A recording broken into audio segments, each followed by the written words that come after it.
Hello students, आज जो discuss करेंगे that is your adaptation of C4 plants to overcome photo respiration.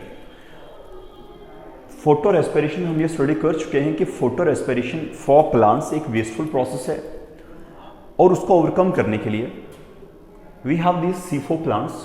ये C4 plant जो हैं they show some adaptation in order to overcome the process of photo respiration.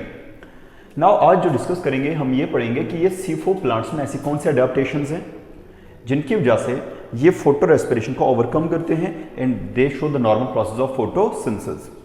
जब हम बात करते हैं एक्चुअली ये पूरा मैकेनिज्म जो है ये डिपेंड करता है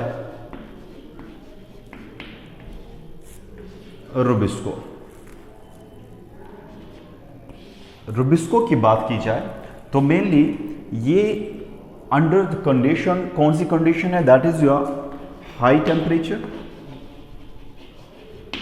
and high O2 concentration initiate करता है the process of photo respiration जिसे हम बोलते हैं C2 साइकिल और use term photo respiration. So rubisco की बात की जाए तो it behave as carboxylase as well as oxygenase, लेकिन जो ये कंडीशन है high temperature and high O2 concentration, इस कंडीशन में रुबिस्को जो है it behave as oxygenase and initiates this photo respiration. Now हम इन C4 प्लांट्स में जो आपकी कॉमन एग्जांपल है दैट इज योर मेज, सॉर्गम एंड शुगर केन, इनमें फाइंड आउट करेंगे कि ये इन कंडीशन को किस तरह से ओवरकम करते हैं एंड इस फोटो रेस्पिरेशन प्रोसेस को किस तरह से प्रिवेंट करते हैं। तो सबसे पहले जो एडॉप्टेशन है that is C4 plants they show या they have dimorphic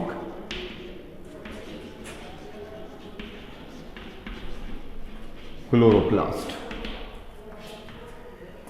C4 plants की बात की जाए तो what they show dimorphic chloroplast. Dimorphic chloroplast का मतलब क्या? देखो, dimorphic chloroplast means it has two types of chloroplast. कौन कौन से क्लोरोप्लास्ट हैं? First chloroplast is granule and second one is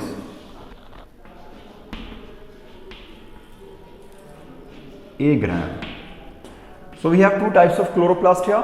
One is your granule chloroplast, another one is your agranule chloroplast. Granule chloroplast की बात करें तो means the chloroplast it contain grana, thylakoids are arranged in grana. So such chloroplasts are known as granule chloroplast. What about agranule chloroplast? Granule की बात की जाए तो इसमें ग्रेना और absent means they have only stroma lamellae और only thylakoids. So देखा जाए तो यहां पर ग्रेना प्रेजेंट है means that is granule means grana present in the sense कि जो थाइलोकाइड्स हैं they are present in a groups जिसे हम बोलते हैं ग्रेना है। ए ग्रैनुल मतलब grana absent and they have only stroma lamellae. अभी किसमें प्रेजेंट होते हैं? अगर बात की जाए ग्रैनुल क्लोरोप्लास्ट की so they are present in mesophyll cell and if we talk about A granule they are present in bundle sheath cell.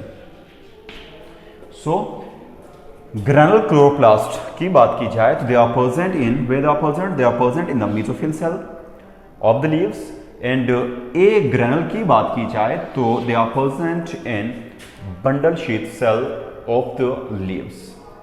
और ये जो मेसोफिल सेल है this are the site for what? Light reaction and bundle sheath cell की बात करें तो यहां पर होती है dark reaction.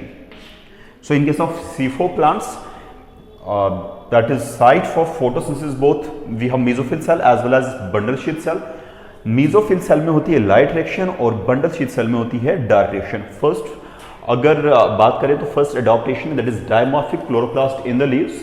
Dimorphic chloroplast means they have two type of chloroplast. These C4 plants, they have two type of chloroplast. One is your granule, that is grana present. Another is your A granule, that is without grana.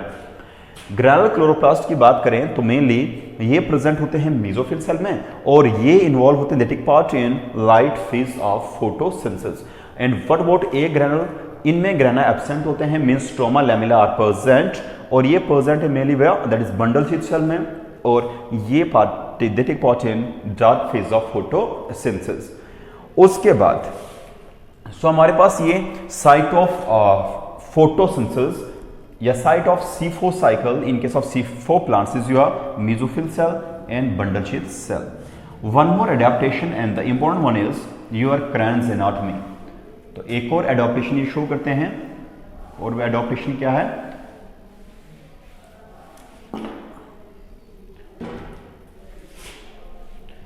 Next is crayon's anatomy. Crayon's anatomy. देखो crayons का मतलब की बात की जाए, crayons होता क्या है? It is a Wraith. Wraith होता है सर्कुलर और in the form of ring.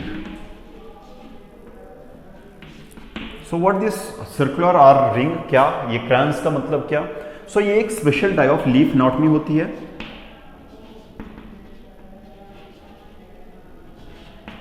in which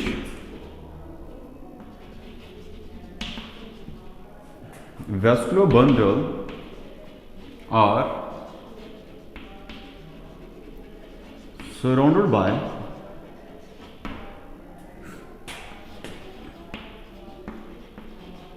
bundle sheath cell. So it is a type of anatomy in which the vascular bundle are surrounded by a sheath, or we can say that vascular bundles, vascular strands are surrounded by bundle sheath cell, and in turn these bundle sheath cell are surrounded by mesophyll cell. So इसके पीछे क्या reason, क्यों ऐसा है, तो ये भी हम डिस्कस करेंगे। तो सबसे पहले फर्स्ट मैंने बोला डायमॉर्फिक क्लोरोप्लास्ट, सेकंड वन मैंने बोला that is they show what, they show crayons anatomy. Crayons anatomy, crayons का मतलब होता है दैट इज रिथ और in the ring, in the form of ring. तो क्या ये लीफ एनाटॉमी है जिसमें जो वेस्कुलर बंडल होते हैं आपके या वेस्कुलर स्ट्रैंड्स होते हैं, तो दे आर सराउंड बाय, किससे सराउंड है? That is bundle sheath cell, और in turn bundle sheath cell जो है they are surround by a ring of mesophyll cells. So अब थोड़ा सा मैं लीफ एनाटॉमी पर जाऊं तो क्या है ये? देखो सबसे पहले अगर लीव्स की बात की जाए तो outermost layer is your epidermis. So outermost layer is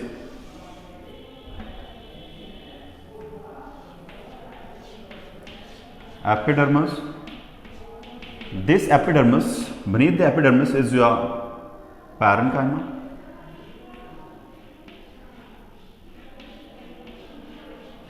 In case of leaves, either it is palisade parenchyma, then we have spongy parenchyma.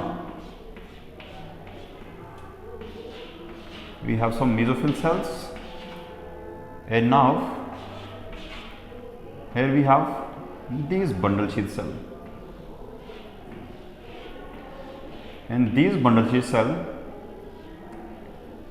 surrounds the vascular bundle, and here we have, write down, show, see karo, that is mesophyll cell. These are your bundle sheath cell, and these are the vascular bundles. अब इस case में होता क्या है? मैंने बोला कि जो मेसोफिल सेल हैं, मेसोफिल सेल्स की बात की जाए तो जो ये मेसोफिल सेल हैं इनमें होता है दैट इज ग्रैनुलर क्लोरोप्लास्ट, और इनमें होता है लाइट रिएक्शन। दूसरा bundle sheath cell, they contain a granular chloroplast, और इसमें जो है that is your dark reaction. अब यहां पर जो हम डिस्कस करेंगे, this is the upper layer and then we have all this layers. सबसे पहले मैंने अब बात की कि ये ओवरकम करता है दो कंडीशन को, एक टेम्परेचर को एंड दूसरा O2 को। नाउ यहां देखा जाए तो सी हेयर कि जो लाइट फेज है फोटोसिंथेसिस का, जो लाइट फेज है that is your what photosynthesis की बात की जाए तो मेनली ये टेम्परेचर किसको इफेक्ट करता है, दैट इज रुबिस्को को। अब इन लेयर में देखा जाए तो dark phase takes place beneath the mesophyll that is within the bundle sheath cell.